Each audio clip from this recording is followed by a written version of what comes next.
2224 राज्यहरूमा छरिएर रहेको नेपाललाई सिङ्गो नेपाल अधिराज्यमा निर्माण गरेर राष्ट्र निर्माता बनेका हुन् पृथ्वीनारायण शाह। उनको जन्म विक्रम सम्वत 1779 पौष 27 गते भएको हो। पृथ्वीनारायण शाह पिता नरभूपाल शाह र माता कौशल्यवतीका जेठा सन्तान हुन्। उनका 4 आमाहरू थिए। 3 आमाहरूबाट 5 सन्तान भएका थिए, जसमध्ये पृथ्वीनारायण शाह सबैभन्दा जेठा सन्तान हुन्। पृथ्वीनारायण शाह र उनका 4 भाइहरू गोर्खाका 5 पाण्डवका अवतारहरूका रूपमा प्रचलित थिए। आपसमा सौतेनी भावना विकसित नहोस् भन्ने उद्देश्यले पृथ्वीनारायण शाहको स्याहार सम्भार तथा लालन पालनको सम्पूर्ण जिम्मेवारी नरभूपाल शाहकी जेठी पत्नी चन्द्र प्रभावतीलाई दिइएको थियो। पृथ्वीनारायण शाह उनको जीवनको प्रारम्भदेखि नै तेजिला तथा प्रभावशाली भएर देखिरहेका थिए। उनी किशोरावस्थाको प्रारम्भदेखि नै साहसी, लगनशील, परिश्रमी तथा सच्चरित्र बन्दै आइरहेका थिए। उनको यस्तो चरित्र निर्माणमा महारानी चन्द्र प्रभावतीको प्रमुख हात रहेको थियो। महारानी चन्द्र प्रभावतीले पृथ्वीनारायण शाहलाई सानै उमेरदेखि ऐसो आराम, दुर्व्यसन तथा भोगविलासदेखि टाढा राखिदिएकी थिइन्।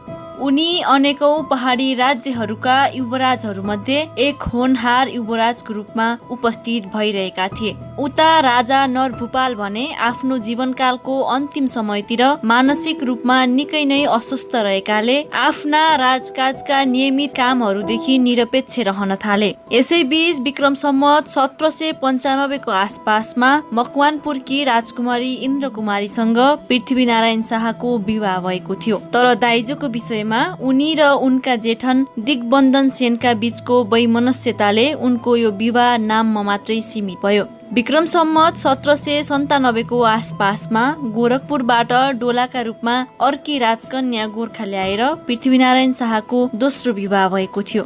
विवाह सम्पन्न भएपछि नवविवाहित युवराज्ञीको नाम नरेन्द्र लक्ष्मी राखिएको थियो। यसै स्थितिमा यसको केही वर्षपछि राजा नरभूपाल शाहको मृत्यु भयो र विक्रम सम्वत 1779 चैत्र 25 गते युवराज पृथ्वीनारायण शाह नै राजाका रूपमा गोर्खा राज्यको राज सिंहासनमा बसेका थिए। काठमाडौँ राज्यको अधिकार क्षेत्रमा रहेको नुवाकोट प्रदेशमा अधिकार जमाउनु गोर्खाली भारदारहरूका निमित्त राजा नरभूपाल शाहको राज्यकालदेखि सपनाको सपना भएको थियो। आफ्नो राज्यलाई काठमाडौँ उपत्यकातर्फ विस्तार गर्ने चाहना पृथ्वीनारायण शाहमा पनि किशोरावस्थाबाट पैदा भएको थियो। राज्यारोहण गर्ने बित्तिकै नव युवराज पृथ्वीनारायण शाहले नुवाकोटमाथि आक्रमण गरे, तर यसपटकको आक्रमण सफल हुन सकेन, जसले गर्दा उनी हात हतियार विस्तार गर्न आफूसँग भएका बन्दुक तथा गोला बारुद भन्दा नयाँ किसिमका राम्रा बन्दुक र गोला बारुद ल्याउने मनसायले उनी काशीको यात्रातिर लागेका थिए। धनजन तथा हात हतियारहरूको पर्याप्त संग्रह गरी सम्पूर्ण सैनिक तयारीहरू पूरा भएपछि पृथ्वीनारायण शाहले आफ्नो सक्रिय नेतृत्वमा गोर्खाली सैनिकहरूद्वारा नुवाकोट भन्दा माथिपट्टि रहेको महामण्डलको दुर्जे किल्लामाथि अप्रत्याशित रूपमा जोरदार आक्रमण गरिदिए। नुवाकोट प्रदेशमा यो पटक 3 तिरबाट आक्रमण गरिएको थियो।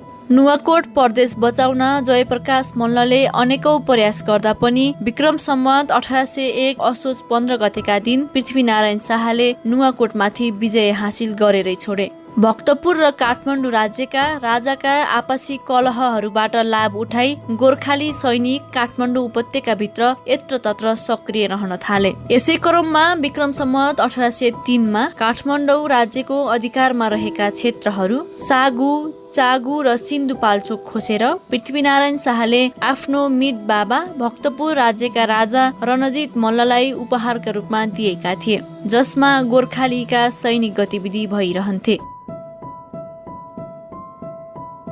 विक्रम सम्वत 1811 मा पृथ्वीनारायण शाहले काभ्रेपलाञ्चोक, दोलखा र दुधकोशी नदीसम्म आफ्ना प्रवाह क्षेत्रहरू विस्तार गरे। विक्रम सम्वत 1824 को आरम्भसम्ममा काठमाडौँ उपत्यका भन्दा बाहिरका प्राय सम्पूर्ण भूभागहरू गोर्खाली सैनिकहरूको नियन्त्रणमा आएका थिए। कीर्तिपुर सहरमा पटक पटक आक्रमण हुँदै रहे पनि दुर्जे किल्लाका रूपमा रहेको यस सहरमाथि भने कति प्रयास गर्दा पनि गोर्खाली सैनिकहरूको अधिकार स्थापित हुन सकेको थिएन। कीर्तिपुरमा भएको असफल सैनिक अभियानमा गोर्खाली सेनाका होनहार सेनापति काजी कालु पाण्डेले आफ्नो अमूल्य जीवनलाई बलिदान दिनु परेको थियो।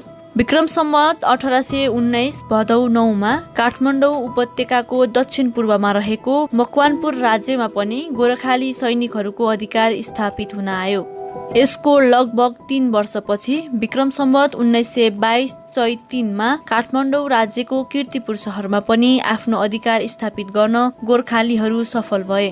यति बेलासम्ममा काठमाडौँ उपत्यका भन्दा पूर्वतर्फ रहेका साङ्गा, नाला, बनेपा, टिस्टुङ, पालुङ तथा फर्पिङसम्मका सम्पूर्ण पहाडी भूभागहरू गोर्खाली सैनिकका नियन्त्रणमा आइसकेका थिए। अब काठमाडौँ उपत्यकाभित्र रहेका 3वटै मल्ल राज्यका राजधानीहरूमा पनि गोर्खालीहरूको कठोर नाकाबन्दीहरू सुरु भइसकेको थियो। गोर्खाली सैनिकहरूका अगाडि मल्ल राज्यका सैनिकहरू निस्तेज तथा निरीह भएर देखा परिरहेका थिए। यसै बीचमा विक्रम सम्वत 1824 मा राजा जयप्रकाश मल्लको बहकाउमा आएर इस्ट इन्डिया कम्पनीका अङ्ग्रेज पदाधिकारीहरूले कप्तान किनलानको नेतृत्वमा सिन्धुलीगढीको बाटो हुँदै गोर्खाली सैनिकहरूको विरुद्धमा अप्रत्याशित रूपमा जोरदार आक्रमण गरिदिएका थिए। यसको केही वर्ष पहिले विधर्मी आक्रान्त कासिम अली खाका सैनिकहरूको जोरदार आक्रमणलाई पनि गोर्खाली सैनिकहरूले एकपटक सफलतापूर्वक सामना गरिसकेका थिए। आधुनिक हात हतियारबाट सुसज्जित भएका अङ्ग्रेज सैनिकहरूका अगाडि खुडा, खुकुरी, धनुबाण तथा साधारण बन्दुकहरू मात्र लिएर युद्धको लागि अगाडि सर्नु गोर्खाली सैनिकहरूका लागि सामान्य कुरा थिएन। तैपनि त्यति बेला यिनीहरूमा अदम्य उत्साह, उत्कृष्ट आत्मबल तथा अपूर्व देशभक्ति रहेको थियो। यही अदम्य उत्कृष्ट आत्मबल र देशप्रेमले गर्दा थोरै संख्यामा रहेका गोर्खाली सैनिकहरूले विशाल भारतीय तथा अङ्ग्रेज सैनिकहरूलाई सजिलैसँग हराइदिएकाले आफ्नो जे जति भएका हात हतियारलाई अल्पत्र छोडेर त्यहाँबाट भागभाग गर्न उनीहरू विवश भएका थिए। कुमारी जात्राको क्रममा कुमारी घरको अगाडिपट्टि डबलीमा काठमाडौँ राज्यको राजसिंहासन प्राय खुल्ला 10-20 जना सैनिकहरूको जिम्मामा लगभग अल्पत्र नै छोडिएको थियो।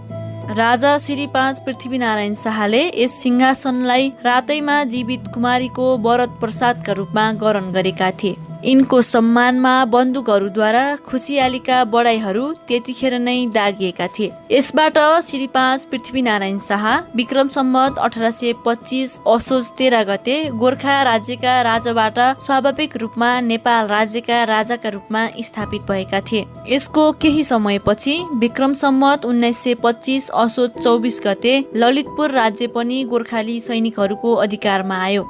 विक्रम सम्वत 1826 कार्तिक 28 गतेका दिन आफ्नो सम्पूर्ण शक्ति लगाएर राजा श्री 5 पृथ्वीनारायण शाहले भक्तपुर राज्यको राजधानीमा आफ्ना सैनिकहरूद्वारा जोरदार रूपमा आक्रमण गराइदिएका थिए। लगातार 3 दिनसम्मको घोर घमासान लडाईपछि अन्त्यमा आएर त्यहाँका राजा रणजित मल्लले गोर्खाली सेनाका सेनापतिका समक्षमा आत्मसमर्पण गर्नु परेको थियो। फलस्वरूप विक्रम सम्वत 1826 कार्तिक 30 गते श्री 5 पृथ्वीनारायण शाह गोर्खा राज्यका राजाबाट नेपाल अधिराज्यका महाराजाधिराजका रूपमा स्थापित भएका थिए। विक्रम सम्वत 1826 को अन्त्यतिर आफ्नो नवस्थापित नेपाल अधिराज्यको राजधानी काठमाडौँ सहरबाट पृथ्वीनारायण शाह देशको अन्तरिम राजधानी नुवाकोटतर्फ लागेका थिए। यसको 5 वर्ष पछाडि विक्रम सम्वत 1831 माघ 1 गते पौष शुक्ल दशमीका दिन श्री 5 पृथ्वीनारायण शाह यस संसारबाट सदाका निमित्त बिदा भएका थिए। उनको यस किसिमको अकल्पित तथा असामयिक देहावसानले गर्दा त्यस क्षेत्रमा रहेका सबै 24 राज्यहरूलाई आफ्नै जीवनकालमा नेपाल अधिराज्यभित्र समाहित गराउने उनको आकांक्षा यत्तिकै लथालिङ्ग भएर गयो।